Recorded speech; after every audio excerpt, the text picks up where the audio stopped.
went down and your level of concern in the immediate aftermath?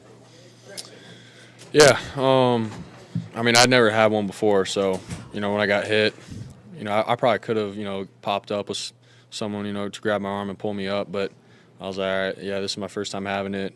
Just based off of what my teammates and guys that I've played with, how they explained the stinger, I was like, this is definitely how I'm feeling, It was on my left side, so I just laid there for a sec, sort of let it, calm down and stuff, and then was able to get up, go to the tent, and then, from there I got better. Literally, as time went on, it just started going away, and that's why I was able to get back in there mid-drive. So.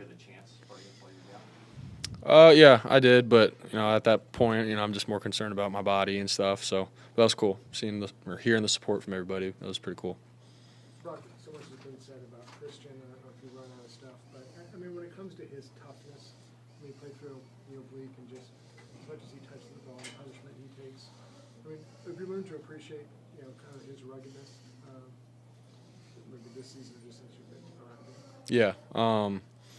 I'm the guy that hands him the ball off, and then I turn back and watch, sort of what he does, bouncing off guys, making cuts, twisting off guys when you got all these guys holding on to him. So I just see, the beating that he takes and just his grit to continue to drive his legs and get extra yards and inches, and then goes off to the sideline and he's immediately, using Theraguns and moving his body, just nonstop moving. And so, but we all respect it, man. Like, he's the guy that does it all. And then we put him out in the slot and throw him a ball, and he just does everything. He's smart.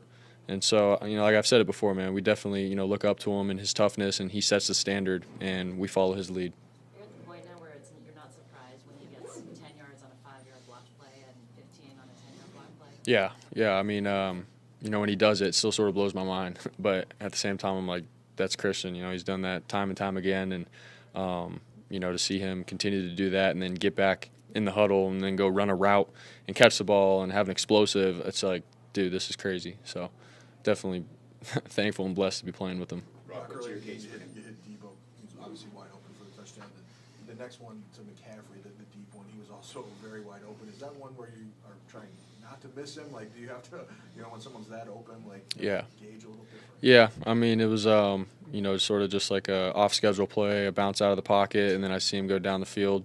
And at that point, I didn't know, is he going to, continue to run straight? Is he turning to me?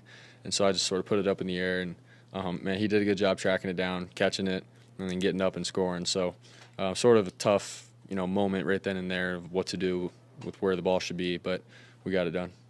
Brock, you just gave a great description of Christian and what he means to the team. What's your case for him to be MVP? Dude, I think Christian should be MVP. I really do believe that. He does everything for us, runs the ball well, can catch the ball. He does everything. And so, in my eyes, that's an MVP. What do you think when your name's in the conversation? I mean, I'm honored. But, man, I think, I have a great team, a great team around me and guys willing to make plays and stuff. So I'm trying to do my part and help our team win. And I'm very honored to hear it. But I think we just have an MVP team overall. So, yeah. Could you imagine coming back here for the Fiesta Bowl, winning, coming back here to play against the Cardinals tonight, winning? I mean, Yeah. it's kind of hard to even think about from where you've come from. Yeah, I mean, it's definitely a special game for me. Obviously, coming home and stuff. I came back here for the Fiesta Bowl, but that was in COVID, so there wasn't that many people watching, just family and friends. But now to come back and have a whole stadium, and it felt like a game that, in high school I'd come and watch the Cardinals, and it felt like that. Now I'm playing on that field. It was so cool. So definitely something that I'll look back on in life and be very thankful for. How many folks you have today here? I don't even know the number.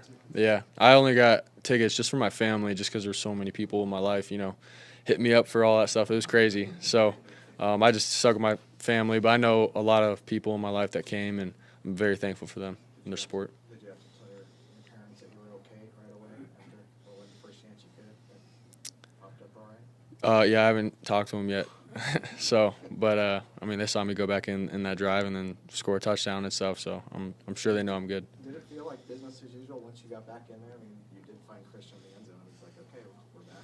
Yeah, I mean, I didn't want to go in there acting like it was a movie scene and all that stuff happened. It was more about, all right, I'm back in here. Let's actually read out the defense. What are we trying to do? And that's what we're trying to do. Just put up points, and saw Christian in the end zone on a play and got it done. This team has a big picture in mind mind, but how do you go about the mindset of just celebrating these milestones along with the NFC West crown?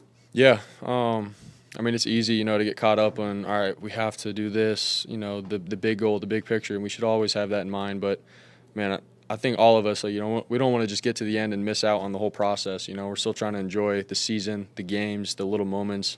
I think guys here have played long enough and they understand, you know, how to do that. And then obviously lock in. We're on the team that we're supposed to be playing next, you know. So enjoying the little moments and things like that. But, you know, obviously it's the next game up and we got to win. This is cheesy, so I apologize in advance, but you said you didn't want it to feel like a movie scene. Does this last year ever feel a little bit like a movie to you? I mean, if you just look at the whole grand scheme of it, right, being drafted last and all that, I mean, I guess people could start saying stuff about, you know, movies and stuff. But, man, for me, you know, I'm just taking it one day at a time. I'm playing football. I've dreamed of being able to play in the NFL, and I got a great team around me, and that's just where I'm at, and just trying to enjoy every day.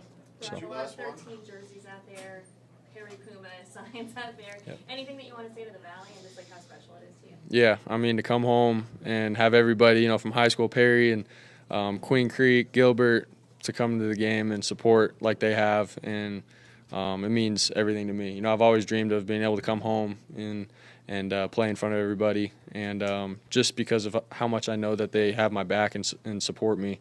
And so I hope I was able to give them a good game, and I appreciate all that they've done for me in my life.